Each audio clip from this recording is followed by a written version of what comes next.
रात्रि पारी के लिए, और जो पुराना उच्च विद्यालय है उसमें प्रबंध समिति से देना पड़ रहा है।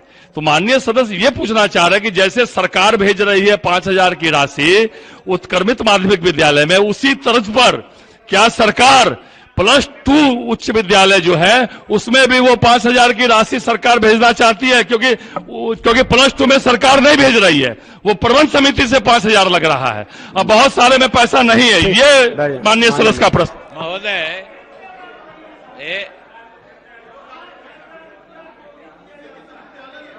अरे माइक काहे घुमाते, सामने रख के बोलिए ना।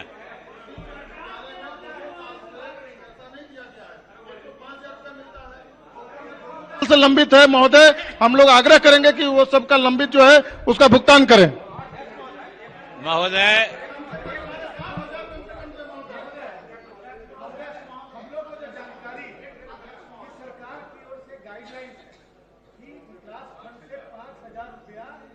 रात्रि प्रहरी को दिया जाएगा, और ये गाइडलाइन जब एक बार जारी हो गया तो हम अपने मन से तो उसको बढ़ा नहीं सकते हैं। दूसरी बात की प्रबंध समिति उत्क्रमित माध्यमिक विद्यालय या +2 विद्यालय में ही रख सकती है, और उसके नीचे के बारे में शायद माननीय मंत्री जी ने कहा कि पंचायत को और नगर निकाय को दिया गया है। तो ये स्पष्ट होना चाहिए, गाइडलाइन एकदम क्लियर होना चाहिए, ताकि कहीं भूल भी नहीं हो जाए हम लोगों से, और प्रबंध समिति अपना सुचारू रूप से काम करे।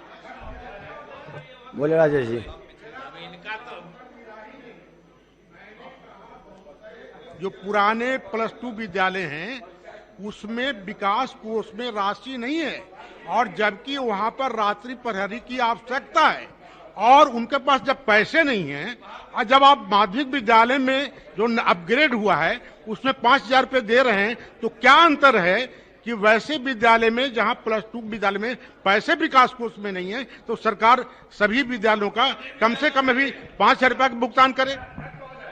अब इतना लोग बोल दिए, एक ही विषय को कितने बार बताइए सर। जो राज्य में कानून है, श्रम कानून, उसमें यह कहा गया है कि एक कोई अकुशल मजदूर है, एक अर्धकुशल है, एक पूरा कुशल है, उसके लिए मजदूरी तय है। 304 रुपया किसी भी मजदूर के लिए मिनिमम है, 316 रुपया है, 380 रुपया है, कम से कम 304 रुपया के हिसाब से तो अधिकार बनता है किसी भी मजदूर का उसको मजदूरी के लिए, चाहे वो कहीं भी काम करे, उस हिसाब से 9,000 रुपया होता है। तो क्या सरकार इस पर विचार करती है? महोदय, बैठ जाइए सब, माननीय मंत्री जी बोला है। अरे बैठ जाइए, आप लोग बैठिए, सब लोग बैठ जाइए, मंत्री जी बोल रहे हैं।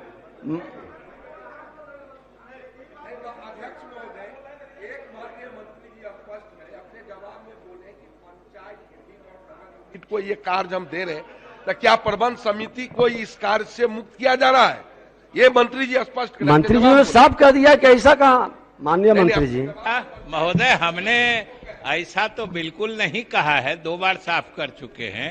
और जो संजय सरावगी जी कह रहे थे कि यह प्रावधान सिर्फ उच्च और उच्च माध्यमिक विद्यालयों में है, मतलब माध्यमिक और उच्च माध्यमिक विद्यालयों में, वो सही कह रहे हैं कि जो विद्यालय अभी नव उत्क्रमित है, जो पहले मिडिल स्कूल था अब +2 हो गया है, तो स्वाभाविक रूप से वहां पहले से पद नहीं होगा, तो इसलिए वहां के पद के सृजन की कार्रवाई, या जो माननीय सदस्यों की भावना है कि इस 5,000 रुपये भुगतान के संबंध में कोई स्पष्ट निर्देश या इनके पुनरीक्षण की क्या व्यवस्था हो सकती है महोदय, इसकी जरूर हम समीक्षा करेंगे और देखेंगे।